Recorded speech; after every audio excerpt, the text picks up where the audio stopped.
आए हैं? आज हम नासिक में पांडव लेणी और गुफाएं ऊपर और ये सम्राट अशोक काल की गुफाएं हैं। अच्छा, तो है तो ये बुद्ध उसके बुद्धिस्टों की, लेकिन उसको पांडव नाम दे दिया है। पांडव नहीं, पांडव के होते हैं जो किरणें पड़ती हैं आसमान से सूरज की, ठीक है ना, सुरीली, इसमें 7 रंग होते हैं सूरज की किरणों में, तो वो बदल के पांडव आ गया सब।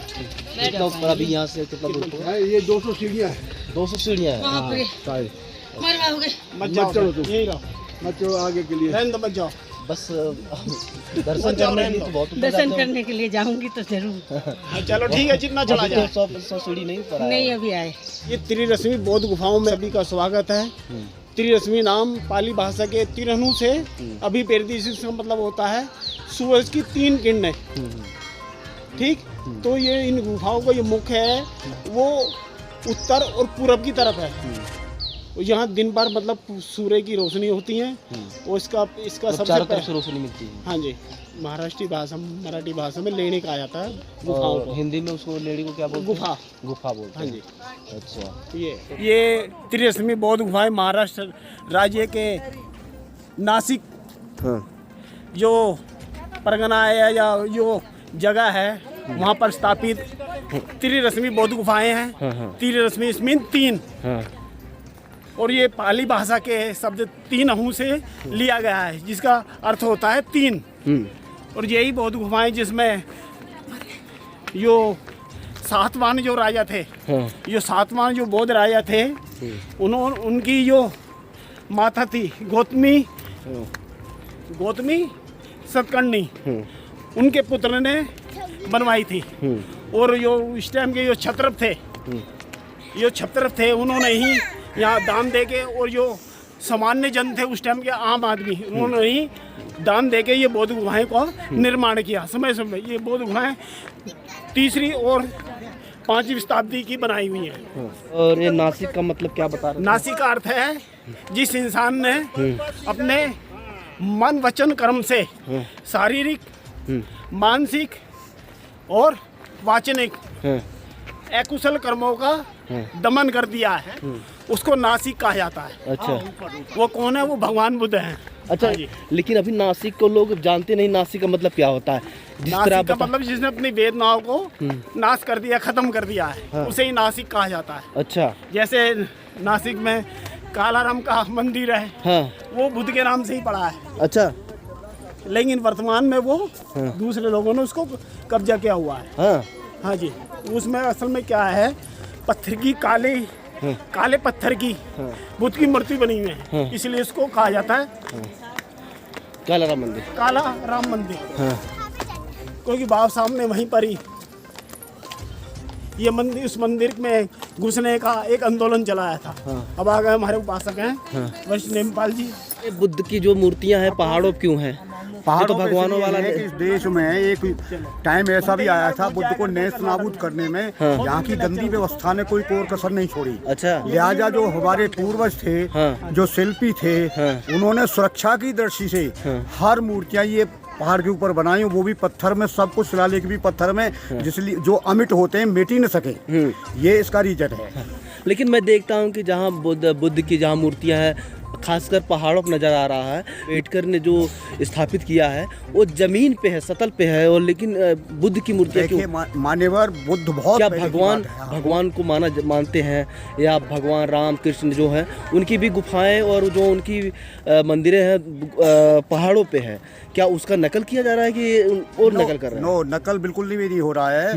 बाबा साहब में और बुद्ध में बहुत सदियों का फर्क है, ठीक है ना। उस समय के शिल्पी जिन्होंने ये बना के छोड़ दी हैं, बाबा साहब डॉक्टर अम्बेडकर ने पूरे भारतवर्ष के लिए काम किया है, तो उनको क्या मैदान हो, क्या पहाड़ हो, जहाँ भी मौका मिल रहा है लोग बना रहे हैं। ऐसा नहीं है कि पहाड़ों पे बुद्ध विहार नहीं है उनके, हमने पहाड़ों की चोटियों पे बुद्ध विहार देखे हैं जा करके, समझे। ऐसा नहीं है कि मतलब वो केवल मैदान भाग में ही जा रहे हैं। और ये आपको मैं बता दूं, ये बात बड़ी गौरतलब है कि जितनी शायद भारतवर्ष के अंदर, मैं तो भारत की बात कर रहा हूँ, जितनी स्टेचू बाबा साहब की लगी हैं उतनी किसी की नहीं लगी। धीरे धीरे वो अमिट होते हैं पत्थर जिन पर लिख दिया दिया जाता है वो कभी मिटेगा नहीं। हाँ। और पहाड़ों पे पहुंचना कोई आसान नहीं है। अब हम ये लोग चल रहे हैं, सांस चढ़ रही है, तो आताताइयों से बचाने के लिए ऐसा किया गया है। अच्छा, आतताई जो नष्ट कर रहे थे, जो सतल पे था तो नष्ट कर दिए, जो पहाड़ों पे था इसलिए बच गया शायद, क्या ऐसा लगता देखिए यहाँ दो संस्कृतियों ने काम किया है। हाँ। एक श्रमण संस्कृति और एक ब्राह्मण संस्कृति, इसमें मनुस्मृति के अनुसार चलती है। वो लोग सच्चाई में और विज्ञान में विश्वास नहीं करते। हाँ। वो कपोल कल्पित कल्पनाओं पर आधारित उनका इतिहास है। हाँ। और वो मूल इतिहास को मिटा देना चाहते हैं, इसलिए तमाम जो शिल्पकला की गई है वो पहाड़ों पे की गई है।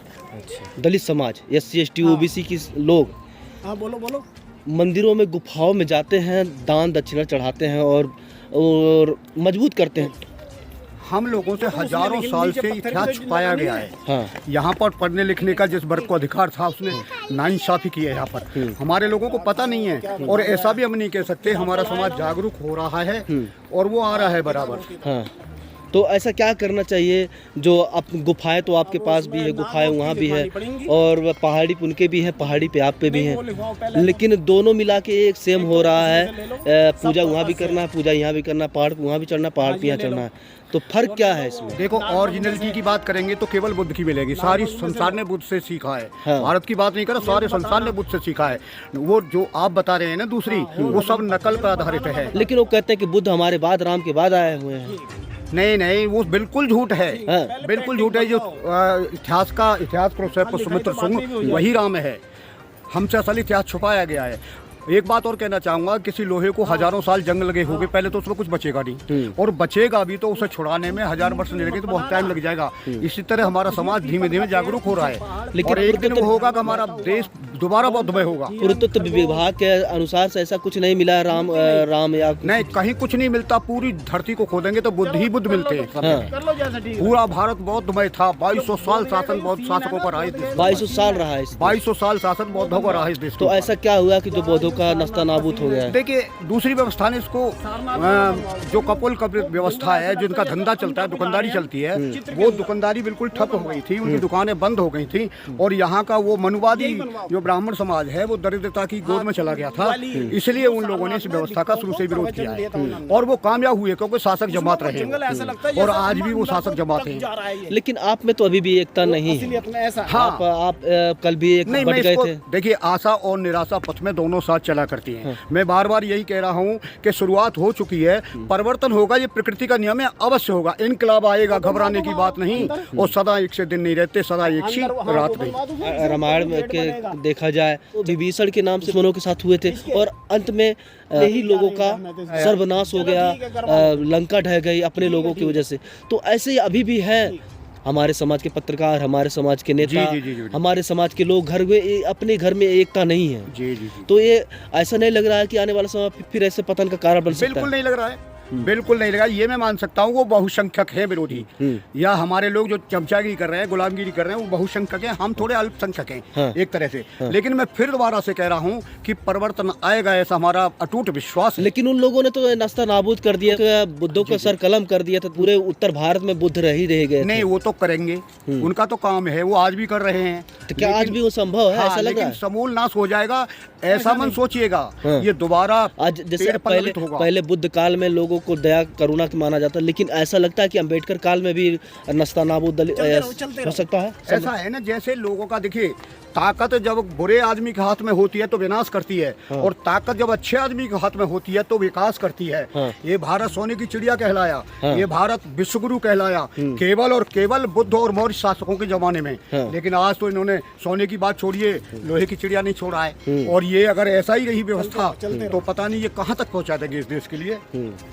हमारा ये मानना है, फिर हम पुनः विश्वास यही करते हैं कि एक दिन परिवर्तन आएगा और भारत दोबारा से बौद्धमय होगा। समाज जाग रहा है, समझ रहा है, और इसका उदाहरण आप देख लीजिए। हम हजारों किलोमीटर से यहाँ और उन पूर्वजों के शिल्पियों की बनाई हुई गुफाएं देखने के लिए यहाँ आए हैं।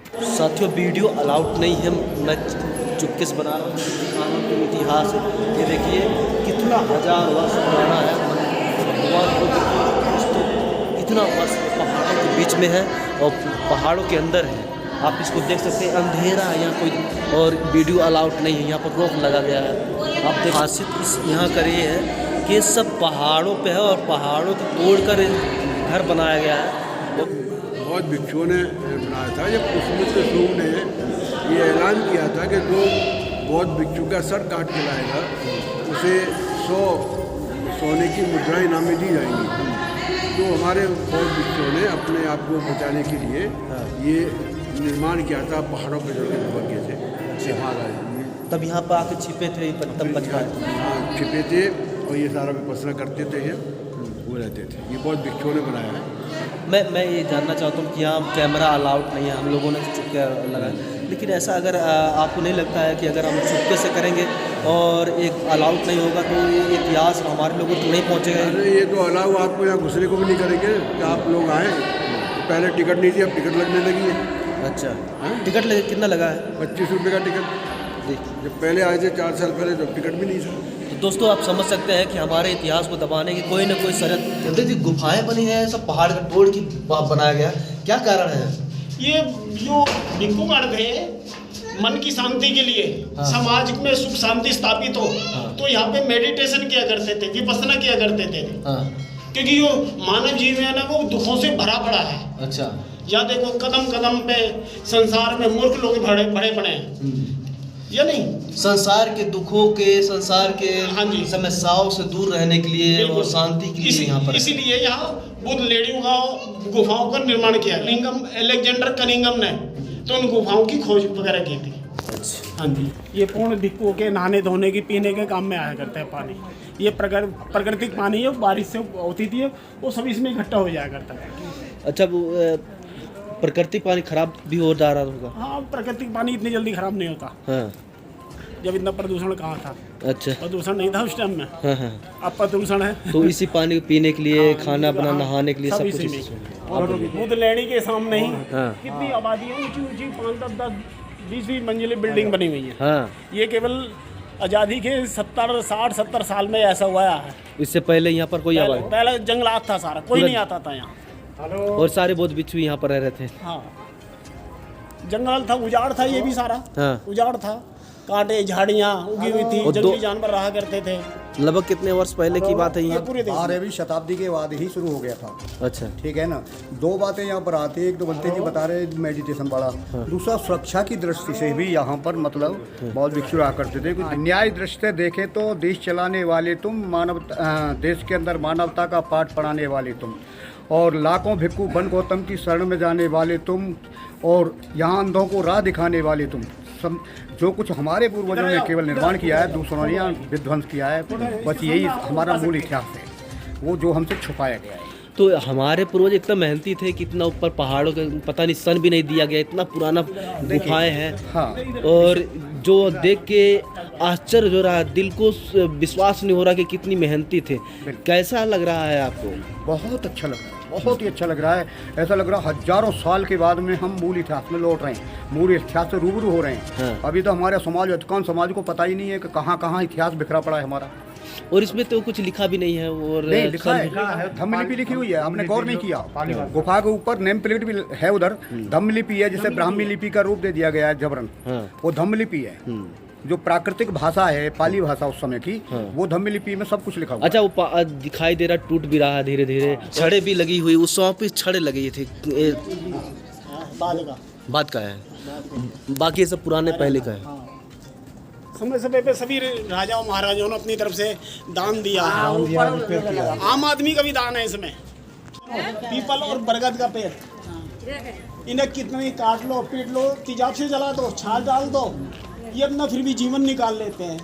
ST SC OBC समाज की इतना ही मार लो, पीट लो, कुछ भी दुर्गति कर लो, फिर भी अपना जीवन ये निकाल लेते हैं अपने जीवन को चलाने के लिए। ये विशेषता है कि पीपल के पेड़ की और बड़ के पेड़ की, ये दवाइयों का काम आता है। और जो पीपल का पेड़ है वो 100% ऑक्सीजन देता है, और जो बड़ का पेड़ है वो 80% ऑक्सीजन देता है। इसलिए सिद्धार्थ गौतम ने ये पीपल का पेड़ ही चुना था नीलना नदी के तट पर। ये ST SC का जो समाज है, कमेरा में जो अपनी मेहनत का ही खाता है और हाँ। दूसरों को खिलाता है। और कौन नहीं अपने मेहनत से खाता है? जर्नल है, हाँ।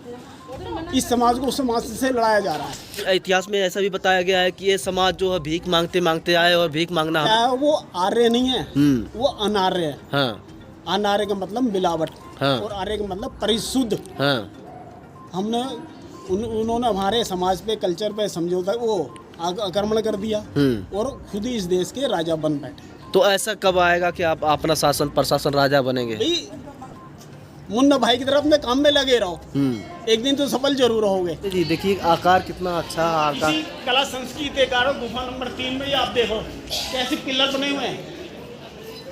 नीचे पिलर है और वो अष्टकोणीय, बीच में फिर गोल है वो, फिर इसके ऊपर फिर वो कलाकारी है, बीच में प्रतीक चिन्ह जानवरों के, हाथी है, घोड़ा है, बैल है, जो राष्ट्र पशु। हाँ हाथी है, देखो सामने हाथी है, शेर है, शेर है, उसमें देखो उधर शेर है, राइट साइड में शेर है, उधर हाथी है, उधर वो बैल है। हाँ या नहीं देश की। और इधर साइड में देखो ये पिलर है सीधा लेफ्ट साइड में, इधर देखो ये कमल के फूल है।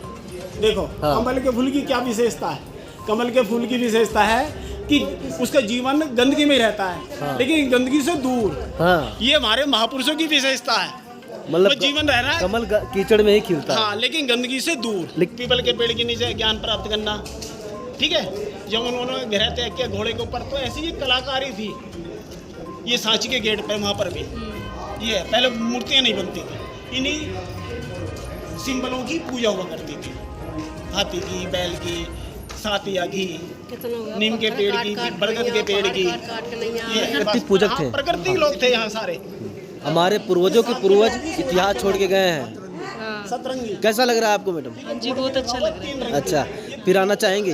हाँ जी। हमें खुद नहीं पता है, शायद इनमें से बहुत लोगों को नहीं पता है, तो आप क्या कहना चाहते हैं इस इतिहास को और आगे बढ़ाने के लिए? इस इतिहास को बढ़ाने के लिए सबसे बड़ी बात यह है कि हमें अधिक से अधिक पढ़ना चाहिए, महापुरुषों के बारे में पढ़ना चाहिए और महापुरुषों ने जो लिखा है उसके बारे में अध्ययन करना चाहिए। दूसरा ये है कि अगर किसी अबौध ने लिखा भी है उसका भी अध्ययन करके उसमें से निष्कर्ष निकालना चाहिए कि कौन सा उचित है और कौन सा अनुचित है। बस तर्क करो, तर्क। जैसे अभी ये इसको कहते हैं कि पांडव यहाँ गुफा में ठहरे थे, हाँ लेकिन नहीं, ये पांडुलेनी है, पांडवलेनी नहीं है, पांडुलेनी, पांडुलिपि भी है एक। तो अच्छा टीवी वाले, न्यूज़ वाले दिखाते हैं, वो गुफाओं के अंदर जाते हैं और दिखाते हैं दूसरे गुफाओं को, और आपको क्या लगता है कि जो गुफाएं ये है कि वो है?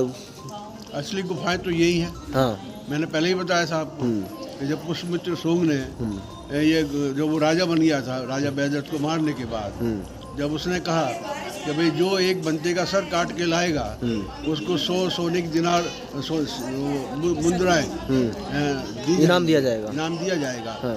तो पूरे देश में बहुत भिक्षुओं का कत्लेआम हुआ, हाँ। लेकिन कुछ छुपते छुपाते बच गए, तो उन्होंने अपना ठिकाना इन पहाड़ों में किया और ये बहुत भिक्षुओं का ही बनाया हुआ है। इनके टीवी पे, इनके मीडिया में जब मैं जी न्यूज देखता हूँ, मैं हालांकि झूठ बोलते हैं। अगर इतिहास है तो केवल सम्राट अशोक का इतिहास है और बुद्धिस्टों का इतिहास है, और हमारे जितने भी जो ऐतिहासिक जगह हैं उन पर इन लोगों ने कब्जा कर रखा है।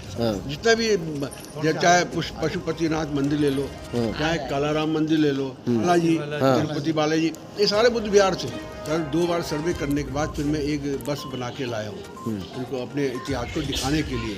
और मेरे तो अपने जो साथी हैं, जो जागरूक लोग हैं, जो मिशन मूवमेंट में काम कर रहे हैं, उनसे कहना है कि प्रयास करें, अपने आस पड़ोस से, अपने बुद्ध विहारों से बसें लेकर आएँ, अपने इतिहास को दिखाएं। वहाँ पर पानी भी था, हर पहाड़ जो है का पानी रिश्ता था, तो पानी की पूर्ति होती थी बौद्ध भिक्षुओं को, और बौद्ध भिक्षुओं को एकांत वास मिलता था।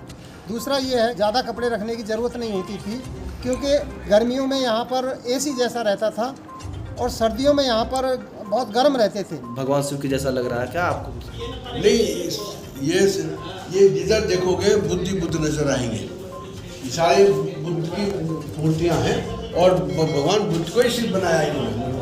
हाँ, जहाँ देखोगे बुद्ध नजर आएंगे। इनका सारा इतिहास झूठा है और बुद्ध का इतिहास सारा इन्होंने चुरा रखा है, सारे हमारे धर्म को चुरा रखा है। मतलब शिव को यही चुराया गया है। हाँ।